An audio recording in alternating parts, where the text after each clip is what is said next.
Gospel according to John. Glory to you, O Lord. On the third day there was a wedding in Cana of Galilee, and the mother of Jesus was there. Jesus and his disciples had also been invited to the wedding. When the wine gave out, the mother of Jesus said to him, "They have no wine." And Jesus said to her, "Woman, what concern is that to you and to me? My hour has not yet come." His mother said to the servants, "Do whatever he tells you." Now standing there were 6 stone water jars for the Jewish rites of purification, each holding 20 or 30 gallons. Jesus said to them, "Fill the jars with water." And they filled them up to the brim. He said to them, "Now draw some out and take it to the chief steward."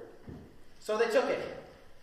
When the steward tasted the water that had become wine, and did not know where it came from, though the servants who had drawn the water knew, the steward called the bridegroom and said to him, "Everyone serves the good wine first, and then the inferior wine after the guests have become drunk. But you have kept the good wine until now." Jesus did this, the first of his signs, in Cana of Galilee, and revealed his glory, and the disciples believed in him. This is the gospel of the Lord. Praise to you, O Christ. Please be seated.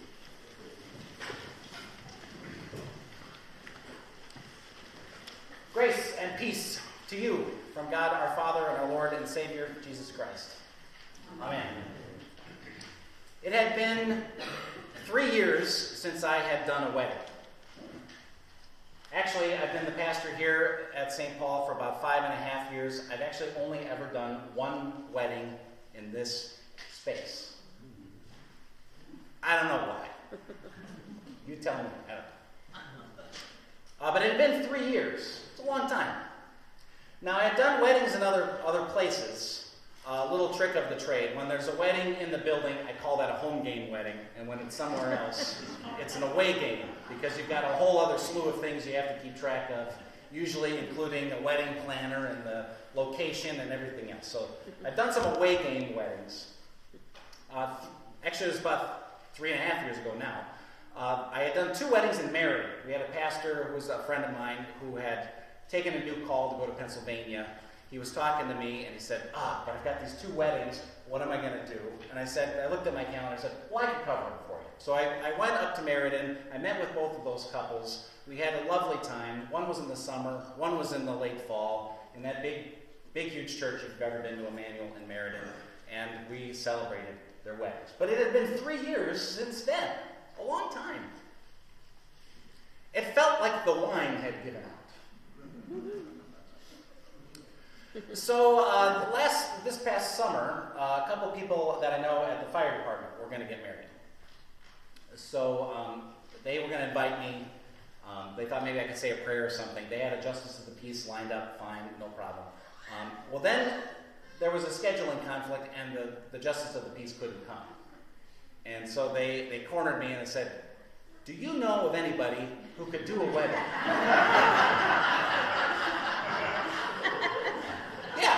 I do. So we got together to plan the wedding. We met at the firehouse, not in my office like we would normally do. Put together a nice plan. It was great. So the day of the wedding came, or the weekend of the wedding came. It was beautiful, summer, bright and sunny and warm. Like it looks like it is outside, but it isn't actually today. We had it over at the Fireman's Field, so they had these nice big doors that they had constructed that they had as kind of the backdrop for where the wedding party was going to stand. And we had the rehearsal, and then we went to Luigi's for dinner afterwards. It was lovely. Then they had built this big, huge tent outside for the reception afterwards. So the day of the wedding came. Again, it was just beautiful out. I didn't wear my pastor stuff or my fire stuff. I had a suit, like a normal person on.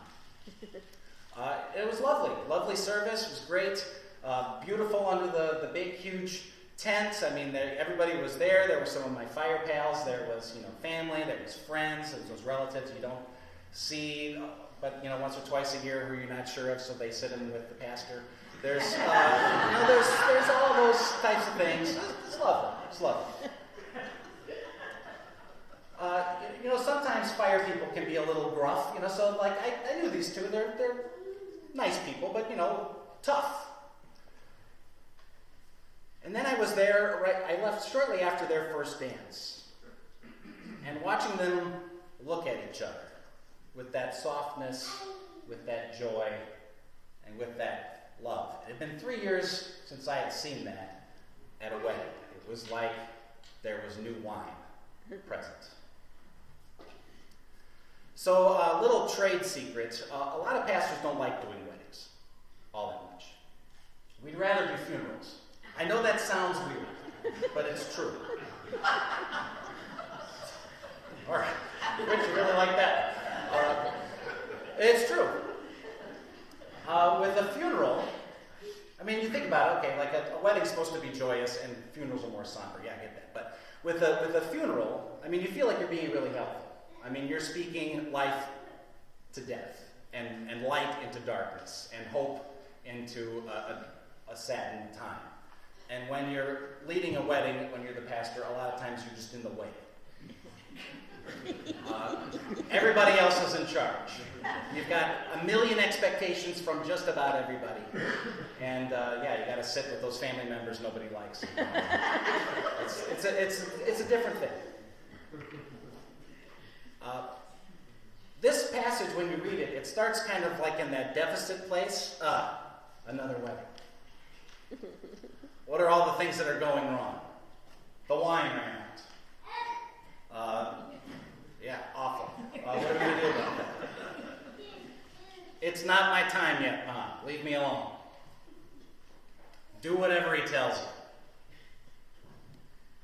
But what happens? You have this moment where Jesus is present and something happens. All of a sudden there's this joy and this abundance and this amazing love that you just didn't quite see yet. There's kind of some weird things about this passage. There's the jars that are used. You have these big, huge jars that are basically used for cleaning, right? They're purification water. It's holy water. It's a religious thing. And Jesus does something with it. It's renewed. The people are renewed. They're surprised by this amazing thing that has happened. It's not just a little wine. It's a lot of wine. Think about that. 20 to 30 gallons, 6 containers. You're talking 120 to 180 gallons of wine. Not bottles, gallons of wine. And it's not just the cheap stuff to get the party people through the party. It's the best of the best. Something happens. It's on the third day. Did you notice that? Maybe that's the third day of the party, but I want to think maybe John's pointing us towards something else, too. This is a foretaste of the feast that's coming. This is a little bit to see this amazing thing in which we are all a part of that we often overlook, especially when it's been 3 years since a wedding. I will say it reminded me, thinking of the wedding this summer, of other great weddings that I'd kind of just forgotten about because they get kind of pushed to the back of your memory when you're not working on them all the time. I got to be a part of a lot of my friends' weddings who I'm still friends with, 20 years later. That's really cool. I got to renew my grandparents' vows. That was the first kind of wedding thing I ever really did. I got to lead the wedding for my sister and her husband. I like to say this, I got to lead many weddings for what I call the youth of the diaspora, which are the kids that I had in confirmation or youth group in other places, and then they've moved and gotten on with their lives. Sometimes their families have moved.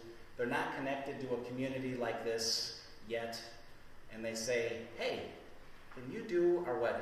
And those are always just so wonderful. It's like there's new wine that emerges. So this year, for whatever reason, again, I don't know how this works out this way, but I've got 3 weddings on the books already. So one is actually going to take place in the building. How cool is that? have to get out the file on how we do that here.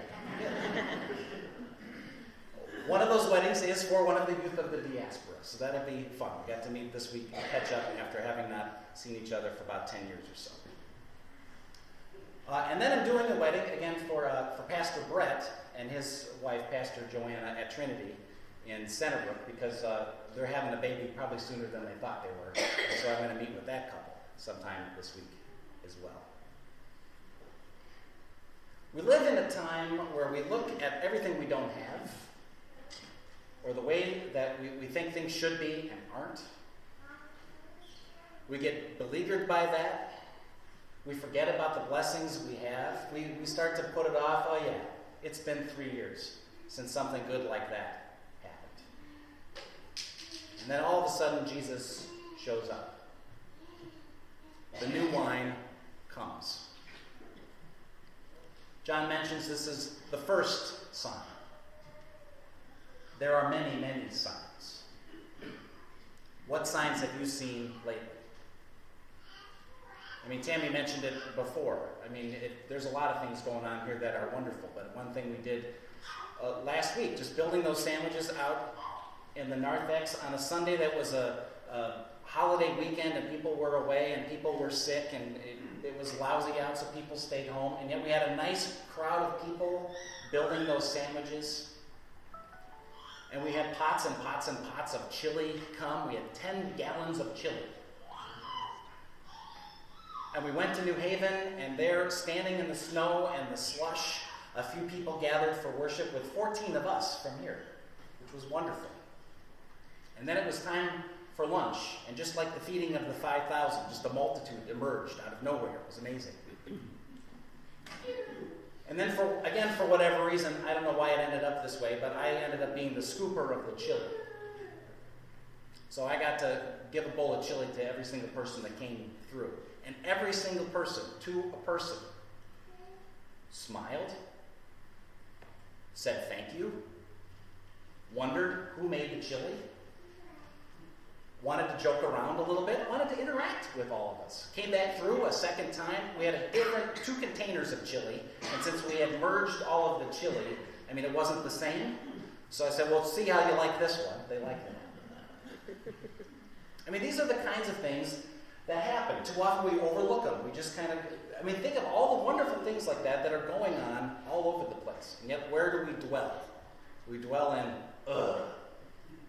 here we are again.